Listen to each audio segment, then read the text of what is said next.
म्हसळा तालुक्यातील वारळ ग्रामपंचायतीच्या सरपंच सौ कविता महेंद्र पेरवी यांना अखेर सरपंच पदावरून पदमुक्त करण्यात आलंय। कोकण विभागाच्या विभागीय आयुक्तांनी महाराष्ट्र ग्रामपंचायत अधिनियम 1959 मधील कलम 39A अंतर्गत ही कारवाई केली आहे। दिनांक 25 ऑगस्ट 2026 रोजी याबाबतचा अंतिम आदेश जारी करण्यात आलाय।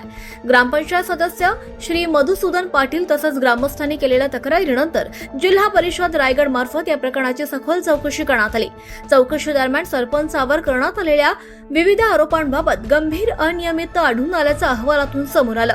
चौकशीत सन 2023-24 आणि 2024-25 या आर्थिक वर्षात ग्राम निधी, पाणी पुरवठा निधी तसंच 15व्या वित्त आयोगाच्या निधीतून आवश्यक बिल, वाउचर आणि अंदाजपत्रकाची पूर्तता न करता सुमारे 9 ते 10 लाख रुपयांचा खर्च करण्यात आल्याचं नमूद करण्यात आलं।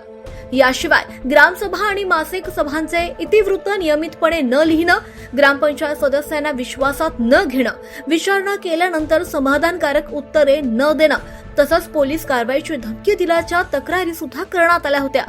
या प्रकरणाच्या चौकशीनंतर गटविकास अधिकारी, पंचायत समिती म्हसळा आणि मुख्य कार्यकारी अधिकारी, जिल्हा परिषद रायगड यांनी आपले अहवाल विभागीय आयुक्तांकडे सादर केले। सरपंच कविता पेरवी यांनी सादर केलेला खुलासा समाधानकारक नसल्याचं नमूद करत विभागीय आयुक्तांनी त्यांना सरपंच पदावरून पदमुक्त करण्याचा अंतिम आदेश दिलाय।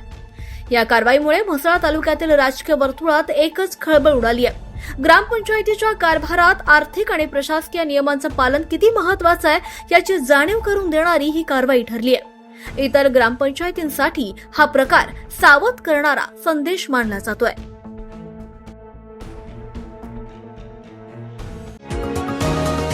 तुम्ही पाहत आहात विस्टा न्यूज मराठी।